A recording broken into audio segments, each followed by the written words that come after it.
नमस्कार, स्वागत है आपका खबरों का पंचनामा में। मैं हूं आपके साथ वक्ता। हम लेकर आए हैं देश और दुनिया की 5 बड़ी खबरें, जिस पर चर्चा के लिए हमारे साथ स्टूडियो में मौजूद हैं कैपिटल टीवी के editor in chief doctor Manish Kumar ji. Doctor साहब, आपका बहुत बहुत स्वागत। धन्यवाद। सबसे पहले नजर डालते हैं आज की हेडलाइंस पर। पीएम मोदी पर उद्धव ठाकरे का जोरदार हमला, मुखपत्र सामना में किया मोदी सरकार पर कटाक्ष। मोदी सरकार के 8 सालों पर दागे कई सवाल। नहीं सुलझा हिजाब विवाद का मुद्दा, 10 दिनों तक चली सुनवाई के बाद भी नहीं हुआ कोई फैसला। सुप्रीम कोर्ट की बड़ी बेंच करेगी सुनवाई। दिल्ली सरकार को लगा एक और बड़ा झटका, एनजीटी ने लगाया 900 करोड़ का जुर्माना। दिल्ली में बढ़ते प्रदूषण की समस्या पर लगा है ये जुर्माना। कांग्रेस में अध्यक्ष पद को लेकर चल रहा सियासी घमासान, शशि थरूर और खड़गे आमने सामने, चुनावी प्रचार तेज। आखिरी फैसला 19 अक्टूबर को। पीएम मोदी का 9 दिन में दूसरी बार हिमाचल प्रदेश का दौरा, दिवाली से पहले हिमाचल की जनता को प्रधानमंत्री ने दिया करोड़ों की परियोजनाओं का तोहफा। विपक्ष पर हुए हमले।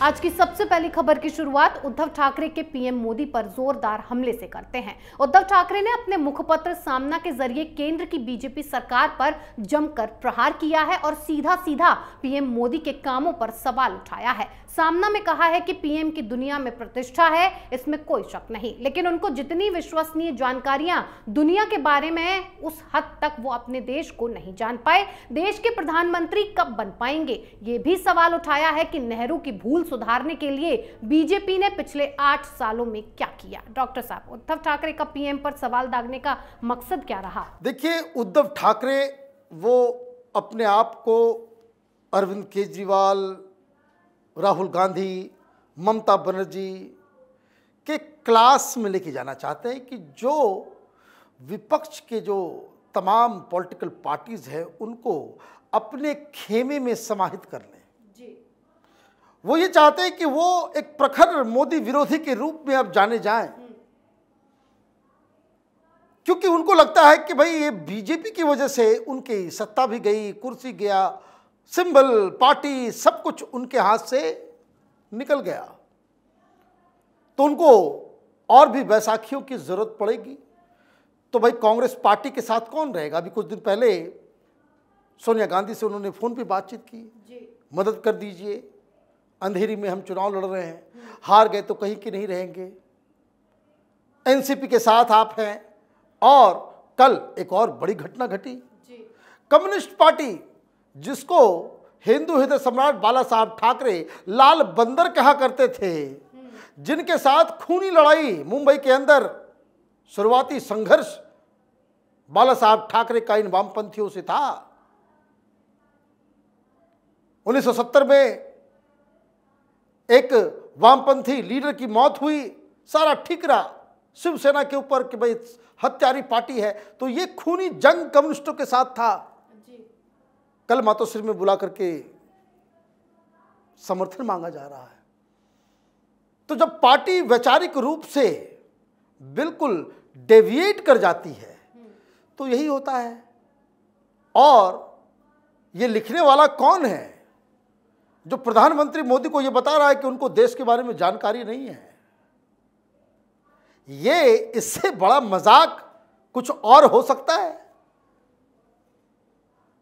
पार्टी तो गई गई, बुद्धि और विवेक भी जाता हुआ नजर आ रहा है। जी डॉक्टर साहब, एक तरफ उद्धव ठाकरे पीएम मोदी के नेतृत्व पर सवाल उठा रहे हैं, तो दूसरी तरफ हिजाब का मुद्दा भी अब सवालों के घेरे में आ गया है। आज इस विवाद पर फैसला आने वाला था, लेकिन 10 दिन की सुनवाई के बाद भी कोई फैसला नहीं हो पाया, जिसका कारण सुनवाई कर रहे दोनों जजों के फैसलों पर अलग अलग राय होना था। लेकिन अब मामला बड़ी बेंच को भेज दिया गया है। अब इस मामले में 3 जजों की बेंच फैसला सुनाएगी, लेकिन फिलहाल कर्नाटक हाईकोर्ट का फैसला ही लागू रहेगा। डॉक्टर साहब, क्यों फैसला नहीं हो पा रहा है? 2 राय क्यों बन रही हैं? देखिए, जस्टिस धूलिया ने अजीबोगरीब बातें कह दी।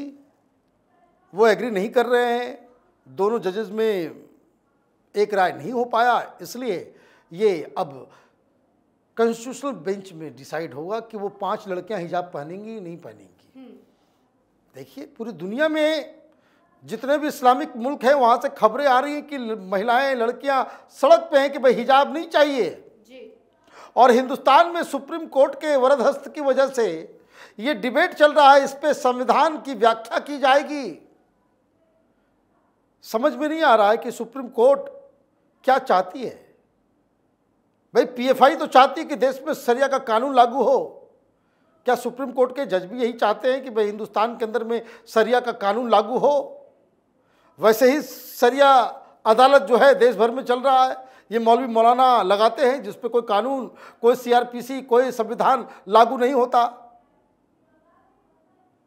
देश को जिहाद और इस्लामिक राज्य की ओर यह संवैधानिक संस्थाओं के द्वारा धकेला जा रहा है।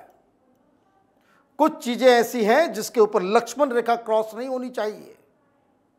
उडुपी के एक छोटे से स्कूल में 5 लड़कियों का मसला इंटरनेशनल बन गया। यह अपने आप में बता रहा है कि there are forces who are behind it. और इतनी सी बात सुप्रीम कोर्ट को समझ में नहीं आ रही। जी बिल्कुल डॉक्टर साहब, हिजाब का मुद्दा सुलझाने के लिए अब बड़ी बेंच सुनवाई करेगी, लेकिन दिल्ली में हो रही अव्यवस्था और कुशासन को लेकर कौन सुनवाई करेगा? केजरीवाल को दिल्ली की समस्याओं से कोई लेना देना नहीं है, इसीलिए केजरीवाल सरकार को एक और बड़ा झटका दिया गया है। नेशनल ग्रीन ट्रिब्यूनल यानी कि एनजीटी ने दिल्ली सरकार पर 900 करोड़ का जुर्माना ठोका है। लैंडफिल साइट से कूड़े का सही डिस्पोज न होने और इससे बढ़ते प्रदूषण की समस्या के चलते ये जुर्माना ठोका गया है। ट्रिब्यूनल ने 300 रुपए प्रति मैट्रिक टन कचरे के हिसाब से यह जुर्माना तय किया है। डॉक्टर साहब, इसके लिए किसे जिम्मेदार ठहराया जाए? भाई केजरीवाल सरकार चला रहे हैं कि मजाक कर रहे हैं?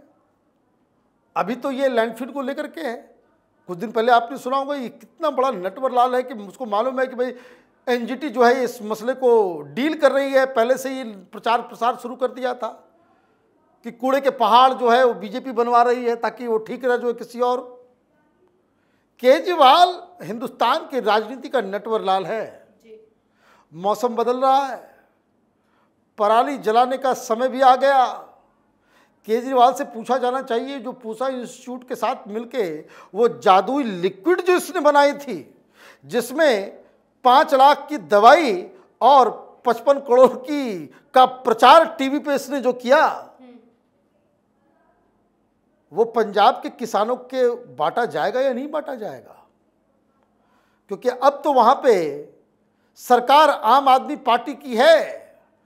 पंजाब में पराली जले और दिल्ली और एनसीआर वो चिमनी बन जाए, उसके लिए कौन जिम्मेदार होगा? एनजीटी को भी और भी बहुत सारे फाइन्स लगाने पड़ेंगे। और पंजाब हो या दिल्ली हो, इसकी जनता को नटवर लाल की सरकार बनाने का खामियाजा तो अभी इस जाड़े में भुगतना ही पड़ेगा। जी बिल्कुल डॉक्टर साहब, केजरीवाल सरकार दिल्ली में सोई हुई है और जनता के अधिकारों का हनन कर रही है, तो वहीं दूसरी तरफ कांग्रेस में चुनाव को लेकर सरगर्मियां तेज हो गई हैं। कांग्रेस के अध्यक्ष पद के उम्मीदवार शशि थरूर और खड़गे भी खूब चुनाव प्रचार कर रहे हैं। मतदान के लिए अब महज 4 दिन का समय बचा हुआ है। चुनावों में जीत हार का फैसला 19 अक्टूबर को आएगा। ऐसे में खड़गे और थरूर दोनों ही जमकर प्रचार कर रहे हैं। थरूर पार्टी में बड़े बदलाव करने को लेकर वोट मांग रहे हैं, तो वहीं खड़गे जीतने के बाद 50% टिकट 50 साल से कम उम्र के कार्यकर्ताओं को देंगे। फिलहाल उनका बयान उनकी मुसीबत बन गया है। डॉक्टर साहब, क्या कुछ होगा इस चुनाव में? देखिए, इस चुनाव में तो ज्यादातर अंदेशा यही बताया जा रहा है कि खड़गे साहब चुनाव जीतेंगे, लेकिन कुछ सेक्शन कांग्रेस पार्टी का यह भी कह रहा है कि अंदर खाने कोई बहुत बड़ा खेल होने वाला है। भाई जो कुछ भी हो, मेरा मानना तो बिल्कुल साफ है कि Congress party is private limited company of Gandhi परिवार। यहां वही होगा जो गांधी परिवार चाहेगा, लेकिन गांधी परिवार में 3 लोग हैं अभी। एक तो सोनिया गांधी, राहुल गांधी और प्रियंका वाड्रा, उनके पति 4 लोग। दिक्कत यह है कि खड़गे साहब सोनिया गांधी और राहुल गांधी के उम्मीदवार हैं और शशि थरूर प्रियंका वाड्रा और उनके पति के उम्मीदवार हैं। मामला फंस सकता है। और यकीन मानिए, अगर शशि थरूर बन जाते हैं पार्टी के अध्यक्ष, राहुल गांधी सोनिया गांधी की राजनीतिक इनिंग उसी दिन मतलब 19 तारीख को ही उसका द एंड हो जाएगा। जी बिल्कुल डॉक्टर साहब, एक तरफ कांग्रेस अपनी भारत जोड़ो यात्रा में जुटी हुई है तो वहीं दूसरी तरफ पीएम मोदी ने भारत को लगभग जोड़ दिया है। पीएम मोदी 9 दिन के अंदर दूसरी बार हिमाचल के दौरे पर हैं, जहां वो फिर से हिमाचल को कई करोड़ की सौगातें देने पहुंचे हैं। दिल्ली से ऊना के बीच देश की चौथी वंदे भारत एक्सप्रेस को हरी झंडी देने के अलावा ऊना के हरौली में बनने वाला बल्क ड्रग पार्क की आधारशिला रखी और ऊना हमीरपुर रेलवे लाइन का भी शिलान्यास किया। एक तरह से दिवाली गिफ्ट पीएम ने हिमाचल को दे दिया है। साथ ही विपक्ष को घेरते हुए बोले कि जो सुविधाएं पिछले दशक मिल जानी थी वो अब मिल रही हैं। डॉक्टर साहब, 9 दिन में हिमाचल का ये दूसरा दौरा है, क्या वजह है? देखिए, इसकी वजह बिल्कुल साफ है। वहां पे भारतीय जनता पार्टी की स्थिति मजबूत नहीं है। वहां के जो मुख्यमंत्री हैं वो उतने पॉपुलर नहीं है कि जिस तरीके से असम के अंदर विश्व शर्मा हैं या यूपी के अंदर योगी आदित्यनाथ है, उस तरह से हिमाचल की स्थिति नहीं है। और इसलिए प्रधानमंत्री मोदी को लगता है कि कुछ एक्स्ट्रा पुश लास्ट मोमेंट में देने की आवश्यकता है। प्रधानमंत्री मोदी की पॉपुलैरिटी वहाँ विश्व कह सकते हैं कि ऊंचाई पे है, यस, लेकिन मुख्यमंत्री वहाँ वो थोड़े ढीले ढाले से है, ऐसी जानकारी आ रही है। और इसलिए एक जो उसको कह सकते हैं कि भारतीय जनता पार्टी तो चुनाव जीतने वाली मशीन है जी। वो किसी भी कीमत पे किसी भी राज्य में वो वॉकओवर नहीं देने वाली। दिक्कत बस इतनी सी है कि ये जो एंटी इनकम्बेंसी है वो इतनी ज़्यादा ना हो जाए कि वो कांग्रेस के पाले में लोग वोट देने लग जाएं। लेकिन हंसी तो इस बात पे आती है कि वहाँ पे कांग्रेस पार्टी बिल्कुल जीत की कगार पे है, लेकिन कांग्रेस का कोई भी लीडर वहाँ जाने को तैयार नहीं है जी। अभी तक राहुल गांधी, प्रियंका वाड्रा, सोनिया गांधी, कौन वहाँ मुख्यमंत्री का चेहरा होगा? वहाँ कोई रैली नहीं, कोई प्रोटेस्ट नहीं, कुछ नज़र नहीं आ रहा। न गुजरात में न हिमाचल प्रदेश में ऐसा लग रहा है कि कांग्रेस पार्टी ने इन दोनों राज्यों में भारतीय जनता पार्टी को वॉकओवर देने का फैसला कर लिया है। ये दोनों ही राज्यों में कांग्रेस पार्टी की सरकार बन सकती थी अगर पिछले 2 साल से इस पे मेहनत की गई होती, लेकिन कैसे हो, पार्टी के अंदर ही गुत्थम गुत्थी चल रही है, तो फिर बाहर के दुश्मन से कैसे आप लड़ पाएंगे? यही एक दुविधा है। प्रधानमंत्री मोदी को जो वेलकम आज मिला है वो बताता है कि प्रधानमंत्री मोदी इस तरह की 8-10 रैलियां अगर पूरे हिमाचल में कर लें तो भारतीय जनता पार्टी हारी हुई बाजी को जीत सकती है। जी डॉक्टर साहब, बहुत बहुत धन्यवाद इतनी जानकारी के लिए। धन्यवाद। खबरों का पंचनामा में आज के लिए इतना ही। देश विदेश की बाकी खबरों और उनके सटीक एनालिसिस के लिए देखते रहिए कैपिटल टीवी। हमें लाइक कीजिए, शेयर कीजिए और कैपिटल टीवी को सब्सक्राइब कीजिए। नमस्कार।